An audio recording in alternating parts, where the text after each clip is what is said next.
ఓం నమ శివాయ. మిత్రులారా, పవిత్రమైన కార్తీక మాసంలో మనం ఉపవాస దీక్ష చేస్తే ఎంత ఫలితం వస్తుందో, పోలీస్ వర్గం రోజు మనం చేసే దీపారాధన అంతటి ఫలితాన్ని ఇస్తుందని చెప్పి సాక్షాత్తు పరమేశ్వరుడే గౌరీదేవికి వరమిచ్చాట. ఈ రోజు ఎప్పుడో తెలుసుకుందాం రండి. మార్గశిర శుద్ధ పాడ్యమి రోజున పోలీస్ వర్గం చేసుకోవాలి.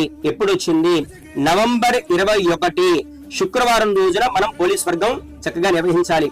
ఈ రోజున ప్రాతకాలం నిద్రలేచి తలారా స్నానమాచరించి ఇంటి తులసి కోట దగ్గర గాని పూజా మందిరంలో గాని 33 ఒత్తులతో దీపం వెలిగించండి. ఎందుకంటే నెల రోజులకి దీపం వెలిగించినంత ఫలితాన్ని 33 ఒత్తులతో వెలిగించడం వల్ల వస్తుందట.